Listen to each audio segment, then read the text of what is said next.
All right, let's dive right in. Welcome to a super fast, laser-focused grammar revision. We're going to hack the most common ICSE grammar traps so you can walk into that exam hall with total confidence. Seriously, no more guessing, just solid marks. First up, take a look at this. What's the missing word here? Hardly had the music stopped, blank, the audience left. What do you think? Is it then? Is it when? This is a classic exam question, and it's literally designed to steal your marks. If you hesitated for even a second, you're in exactly the right place.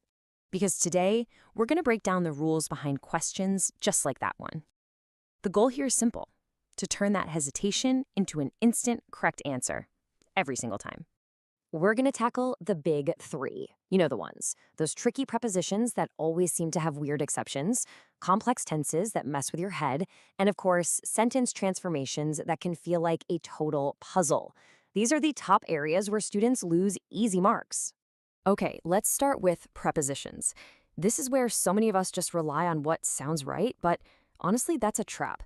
A lot of this stuff is about fixed rules you just have to know. And we'll kick things off with a word that causes so much confusion: despite. So, what does despite actually mean? Well, as you can see, it simply means without being affected by something. It's all about showing contrast. Seems simple enough, right? But here's the thing.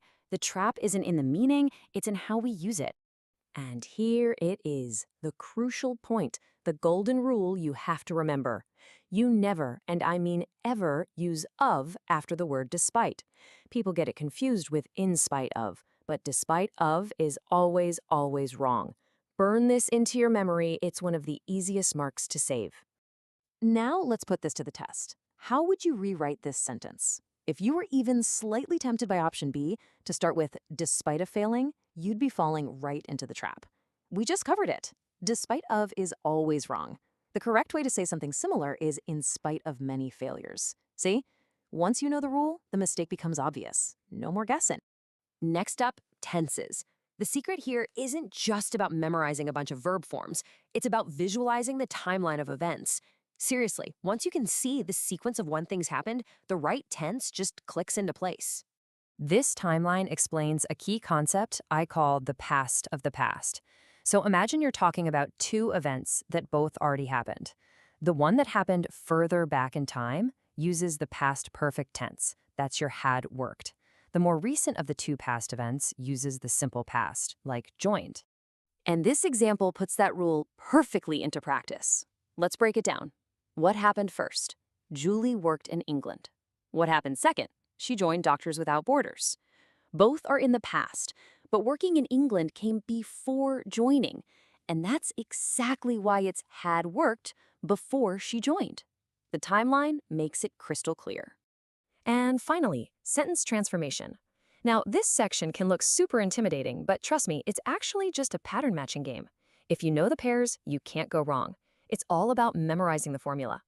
Okay, this table right here, this is your secret weapon. For real, if the question says begin with no sooner, your connector must be than. If it says hardly, your connector must be when. These pairs are fixed. They don't change. To becomes so that cannot. And if not becomes unless. These are automatic marks if you just learn the pairs. So let's just lock this in, because this is the most common trap of them all. No sooner always pairs with then. Hardly always pairs with when. And that takes us right back to our very first question. Hardly had the music stopped? The answer has to be when the audience left. It's a non-negotiable rule. So, we've broken down the traps. We've seen the patterns. Now, let's put it all together into a simple, effective game plan that you can use on exam day. So here it is, your game plan. For tenses, visualize that timeline. What happened first? For transformations, you're going to memorize those pairs. They are your absolute best friend. For prepositions, know the fixed rules, like despite, never taking, of. And hey, one final pro tip, if you're ever truly stuck, just say the options out loud. Sometimes your ear can catch what your eye misses. You now have the keys to unlock some of the trickiest questions in the grammar section. You're not guessing anymore, you're applying rules. So the only question left is, are you ready to go in there and absolutely ace that exam?